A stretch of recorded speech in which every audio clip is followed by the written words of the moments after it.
South Florida and around the world. Welcome back to Lee Pitts Live here at the Diversity and Aquatics 2018 conference. We're nestled just off of South Beach at the Marriott Hotel on Biscayne. That's getting a lot of publicity from this television show. So it's a great thing that they have Diversity and Aquatics having this conference here, because this would have cost them a lot of money. When you come to these conferences, you meet people from all over the world. And this international gentleman here speaks to that matter. He's from Jamaica, a wonderful doctor who has done great work in psychology, with elite sports psychology. We're so thrilled to welcome here Dr. Hamilton, PhD. Welcome to Lee Pitts Live, man. Very nice to meet you. You know, okay, now I've seen you at these Diversity and Aquatics conferences. Me and you have seen each other across the room. Definitely, Lee. And there's so much going on. I want people to get a flavor for it. There's so much going on, so many people here, so much exchange of information that you may not get to talk to everybody, right? Exactly. This is my second time presenting at this conference. Thaddeus has invited me before. Lee, we met before. I was really excited about this conference because we are addressing the issue of racism in aquatics. And we had a very dynamic presentation. I heard you say that. You say I had to come to that. Yeah. Talk about what you learned in that particular segment of the conference. Well, what I learned... What came out of it? Not necessarily what you learned, but what came out of that? Well, the presentations by Rod Chisholm and Annie were excellent. They go around the country doing presentations teaching about racism and diversity. But what I really took was where aquatics and the water, and people of color were not allowed to swim. People of color were not allowed to swim. Where I come from in Jamaica, just like not being allowed to read. Exactly. Where I come from in Jamaica, we grew up swimming. So it struck me as odd. I was listening to the promoter of this program, Thaddeus. Thaddeus was saying that when he went to do his first 30-foot dive, and he's under the water, and when you're under the water, it's like mindfulness. You have to be present. You can't be on your iPhone or somewhere. You're present in the water. And he's meditating on the whole, and all these young students of color that he was speaking to at our university, they didn't know what he was talking about because they couldn't relate. Most of them don't swim. So what I took from the conference and from today's presentation was looking at how aquatics and water and being denied that privilege that a lot of people take for granted. Right? I took it for granted. We grew up swimming. Most of the people I know, you grow up in Jamaica, you're swimming. Excellent. Would you encourage people who are watching us now to make sure that they put this on their list of some things to do to attend these conferences? I would definitely. Who do you think this conference would be good for? This conference will be good for people of color who it's generational. They didn't learn how to swim, so they don't want their kids to learn how to swim. And their kids are going to say, I don't want my kids to learn. And it's a chain reaction of fear. We're programmed to believe that water is bad, right?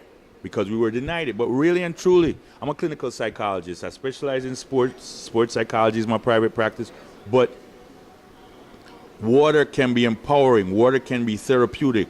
We're treating people with PTSD in the pool. I know you are an expert and you've been doing this for over 40 years, but the power of the water is amazing. Where do they baptize people? In the water.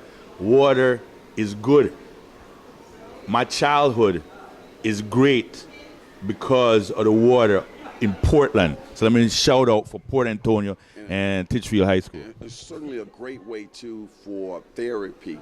Let's say you weren't comfortable in the water and you couldn't swim and you had to do therapy for a bad knee or something like that. You would have to jog and still would put some impact on those knees or what have you on the hip. But if you could swim, you could be hydroplaning just comfortably floating through that cloud, right? We have athletes all the time, and recuperation from injury is water. That's right. Going into the water to train. Tell us about, before we wrap this up, I want you to make sure you get a plug in and people know about your organization, Elite Sports Psychology. tell us some key things that you do and a website or other way that people can get in touch and learn more about you. All right. So tell you a quick little story about me. I came from Jamaica, went to University of Houston, pledged fraternity Omega Psi Phi. There you Phi go. Beta Sigma, All right. just for the record. We got to plug that. Then come to Miami. I met this girl. She agreed to marry me in '87, and because of that marriage, got 3 great kids. Got my PhD. Did director of research at FIU. Then I became assistant dean of diversity at FIU. Went on. Became a dean of a private university, but I went on to do my private practice. My private practice is, she always said, you're a clinical psychologist, but you love sports. So I said, let's help athletes. I went and got licensed in that. My private practice, Elite Sports Psychology, www.elitesportspsychology.com. We specialize in helping athletes with performance. 90% of performance is between your ears. The region of your brain, the limbic cortical region, that's what gives you problems. My thing is I teach athletes how to manage that area and improve performance. Okay. Help them to perform at the height of their performance the way they do sometimes in practice. Because many people can practice well, but then they get to the competition and they choke.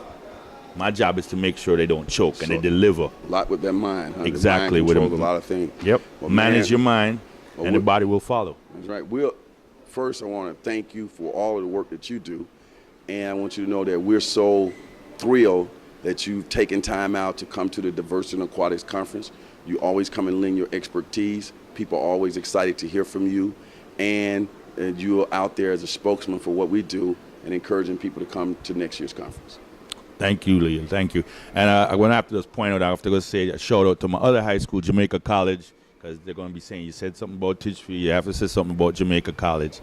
And if any of your listeners are out there in Miami, May 12th, we're having a very nice function on Miller.